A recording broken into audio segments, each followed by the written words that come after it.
कि राठौड़ साहब चूरू से नहीं लड़ सकते, क्योंकि उन्होंने चूरू में अपना जो विश्वास था वो खो लिया, लोगों के काम नहीं किए और लोगों ने मन बना रखा था कि राठौड़ साहब आएंगे तो अब की बार वो सफल नहीं हो पाएंगे। वहाँ से लोग कांग्रेस को जिताना चाहते हैं, कांग्रेस की सरकार ने जो अच्छा काम किया उसके ऊपर मोहर लगाना चाहते हैं।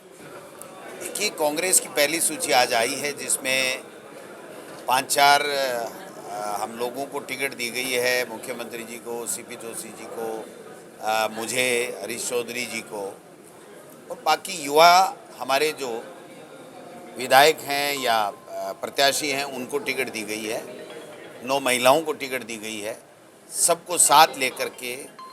और बहुत ही अच्छी सूची आई है।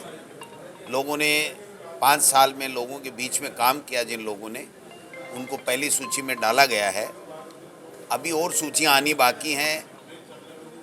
हमारी पार्टी आलाकमान अपनी अपने रणनीति के तहत इन सूचियों को जारी करता है। मुझे उम्मीद है कि जल्दी से जल्दी और सूची भी आएगी। लेकिन आज कांग्रेस की सूची आई तो पूरे प्रदेश में एक मैसेज गया कि वास्तव में जो लोग काम करते हैं उनकी सूची आई है।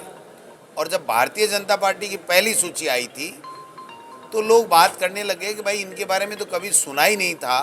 बीजेपी के सामने चुनाव लड़ने वाले 9 लोग जो बीजेपी को नहीं मानते उनकी सूची आई थी, या जो सांसद हैं 8-9 उनकी सूची आई थी, जिनकी न तो उनको खुद को उम्मीद थी न वहाँ के लोगों को उम्मीद थी कि इन लोगों की सूची आएगी। तो ये बीजेपी की जो सूची है वो 2024 में किन के टिकट काटने हैं उनको लेकर के सूची तैयार करके और पहले उनको एमएलए के इलेक्शन में उतारा गया। और हमने जिन लोगों ने काम किया है, जो लोग जनता के बीच में रहे हैं, सरकार की स्कीम को आगे बढ़ाया है, लोगों की दुख दर्द में शामिल हुए हैं, ऐसे लोगों की सूची जारी की है। और मैं उम्मीद करता हूं कि बहुत से योग्य लोग हैं जो तकनीकी कारणों से आलाकमान ने उनको सेकंड लिस्ट में डाला होगा, लेकिन वो भी बहुत योग्य हैं। जल्दी ही वो दूसरी सूची भी आपको देखने को मिलेगी।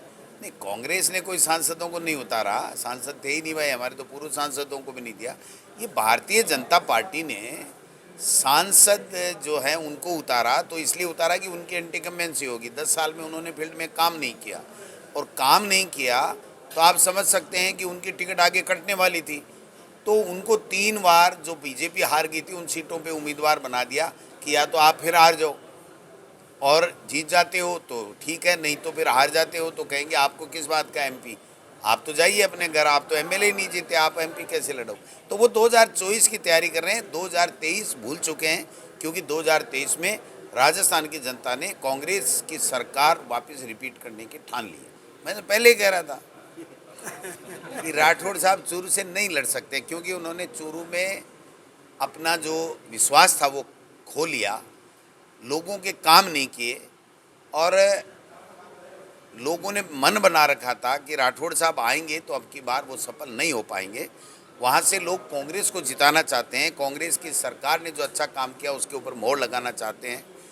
तो उनको लग गया कि एक चांस ले लेते हैं दायां बायां शिफ्ट होकर के। लेकिन वहाँ जहाँ गए हैं वहाँ भी वहाँ के लोगों ने पहले देखा है कि एक बार वो आए थे, उम्मीद जगी थी, काम किया नहीं और फिर दोबारा वापस शिफ्ट हो गए।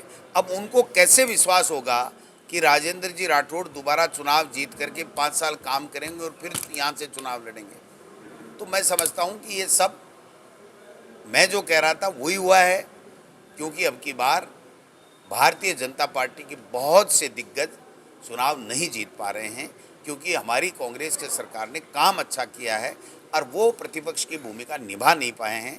इसलिए कई शिफ्ट होंगे, कई कटेंगे, कई कुछ होगा, कई कुछ होगा, लेकिन अंततः कांग्रेस ही चुनाव जीतेगी, क्योंकि कांग्रेस की सरकार ने अच्छा काम किया। और राहुल गांधी जी ने जो 4000 किलोमीटर यात्रा की है उसके बाद में देश में, पूरे देश में कांग्रेस में वातावरण बना है। हाँ, भारी बहुमत से। दिख नहीं रहा, इधर उधर जा रहे हैं, नेता खुद ही भग जाए तो फिर आप बताओ जनता को क्या वो मोटिवेट करेंगे दूसरी जगह दूसरे कैंडिडेट को वोट दिलाने के लिए।